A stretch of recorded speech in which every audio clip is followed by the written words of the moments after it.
A habit is when you've done something so many times that your body now knows how to do it better than your mind. If you think about it, people wake up in the morning, they begin to think about their problems. Those problems are circuits of memories in the brain. Each one of those memories are connected to people and things at certain times and places. And if the brain is a record of the past, the moment they start their day, they're already thinking in the past. Each one of those memories has an emotion. Emotions are the end product of past experiences. So the moment they recall those memories of their problems, they all of a sudden feel unhappy, they feel sad, they feel pain. Now, how you think and how you feel creates your state of being. So the person's entire state of being when they start their day is in the past. So what does that mean? The familiar past will sooner or later be predictable future. So if you believe that your thoughts have something to do with your destiny, and you can't think greater than how you feel, or feelings have become the means of thinking, by very definition of emotions, you're thinking in the past. And for the most part, you're going to keep creating the same life. So then people grab their cell phone, they check their WhatsApp, they check their text, they check their emails, they check Facebook, they take a picture of their feet, they post it on Facebook, they tweet something, they do Instagram, they check the news, and now they feel really connected to everything that's known in their life. And then they go through a series of routine behaviors. They get out of bed on the same side, they go to the toilet, they get a cup of coffee, they take a shower, they get dressed, they drive to work the same way, they do the same things, they see the same people, they push the same emotional buttons, and that becomes the routine, and it becomes like a program. So now they've lost their free will to a program, and there's no unseen hand doing it to them. So when it comes time to change, the redundancy of that cycle becomes a subconscious program. So now 95% of who we are by the time we're 35 years old is a memorized set of behaviors, emotional reactions, unconscious habits, hardwired attitudes, beliefs, and perceptions that function like a computer program.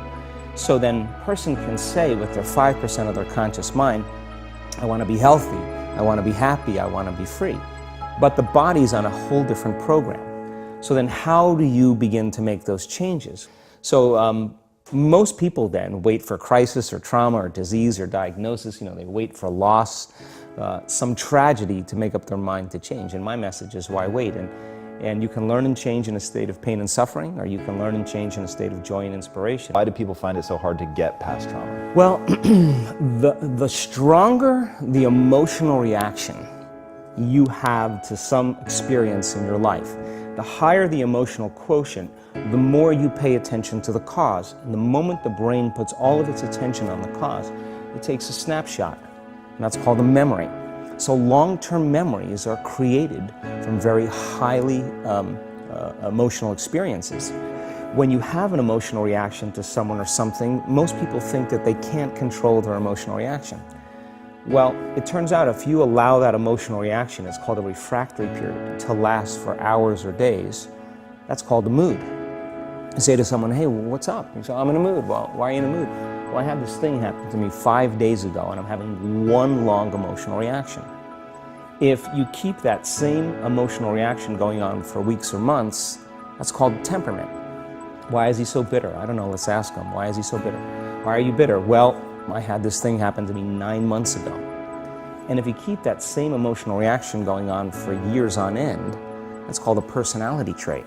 So then people, when they have an event, what they do is they keep recalling the event because the emotions of stress hormones, the survival emotions, are saying pay attention to what happened because you want to be prepared if it happens again. Turns out most people spend 70% of their life living in survival and living in stress. So they're always anticipating the worst case scenario based on a past experience. And they're literally, out of the infinite potentials in the quantum field, they're selecting the worst possible outcome, and they're beginning to emotionally embrace it with fear. And they're conditioning their body into a state of fear. Do that enough times, the body has a panic attack without you. You can't even predict it because it's programmed subconsciously. So then, you say to the person, why are you this way? And they'll say, I am this way because of this event that happened to me 15 or 20 years ago. And what that means from a biological standpoint is that they haven't been able to change since that event. So then the emotions from the experience tend to give the body and the brain a rush of energy.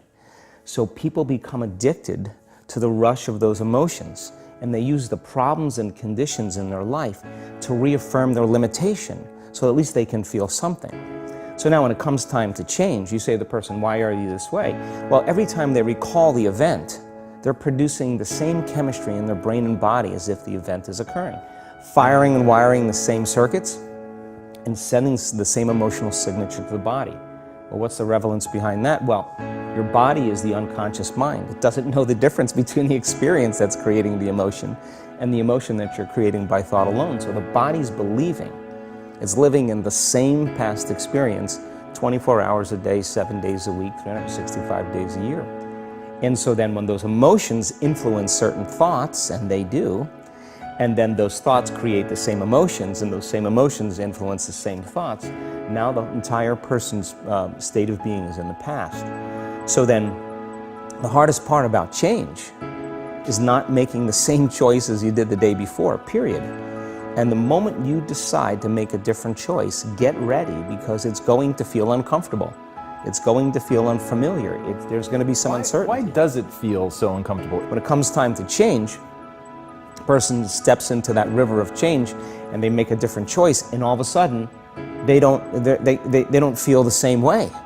So the body says, well, you've been doing this for 35 years. You're going to just stop suffering and stop feeling guilty and stop feeling shameful, and you're not going to complain or blame or make excuses or feel sorry for yourself. Well, the body's in the unknown. So the body says, I want to return back to familiar territory. So the body starts influencing the mind, and it says, start tomorrow. You're too much like your mother. You'll never change. This isn't going to work for you. This doesn't feel right. And so if you respond to that thought as if it's true, that same thought will lead to the same choice, which will lead to the same behavior, which will create the same experience. And the person, all of a sudden, once they step into that unknown, they'd rather feel guilt and suffering because at least they can predict it. Being in the unknown is a scary place for most people because the unknown is uncertain. And when people say to me, well, I can't predict my future, I'm in the unknown, and I always say the best way to predict your future is to create it.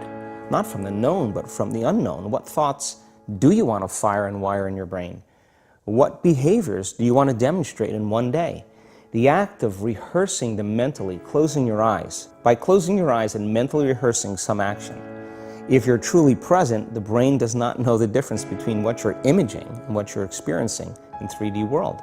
So then you begin to install the neurological hardware in your brain to look like the event has already occurred. Now, your brain is no longer a record of the past. Now it's a map to the future.